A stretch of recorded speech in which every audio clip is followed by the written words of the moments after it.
okay sila. Kaya lang, siguro sa bilis. Sino yung babae? Oo. Si Star. Si Star. Eh actually, kung hindi kay Star, hindi tayo makakaagwanta sa surveyor. Yung mga surveyor natin, hindi ubra. Ba't nga din, puro laging on the way. Ate, kaya ano pa yun eh. Bagrang. Kaya ano pa yun, yung Engineer Santos, si ano.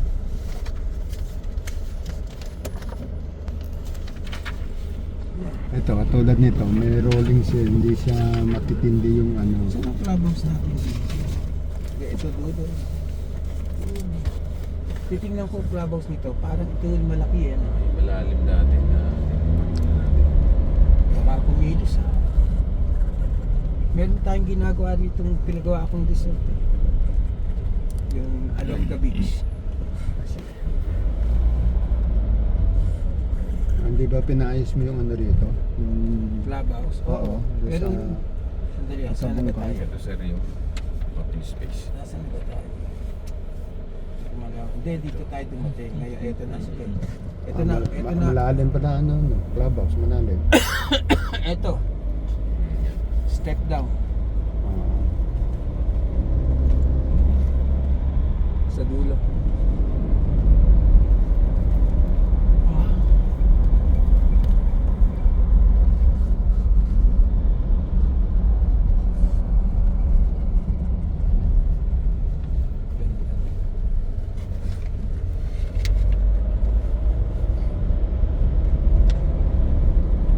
Mag-ano ka, wala tayong mga street name. Para mapaglagyan ng street name kay Alan. Ha? Pati itong ano isa, meron na ba? Itong ano itong bata? South Coast. Oo, meron na. Meron na, boss. Meron na ba? Boss, meron.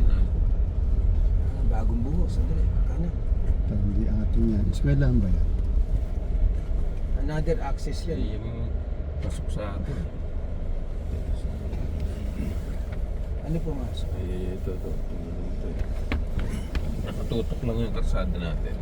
Ah, hindi matutuloy itong karsada ito. Kaya naman sir, makakapasable kaya lang may ano. Heliko. Oo.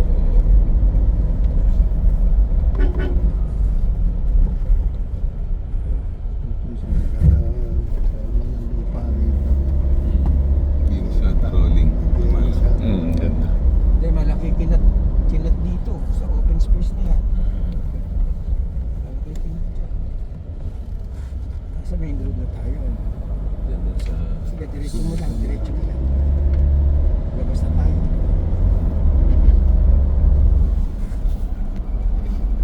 Ikaw nagbebenta rito, James. Saan tayo? Katwa. Dito sa isa. Yan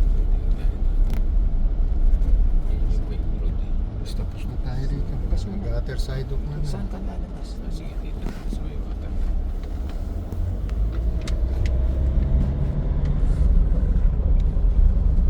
Puntahan muna natin yung resort.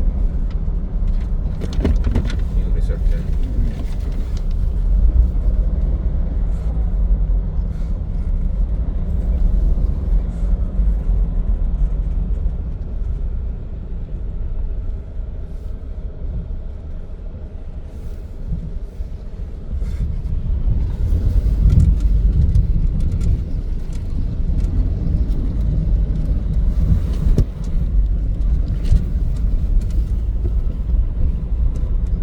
Punta ako dun sa resort. Sa ano,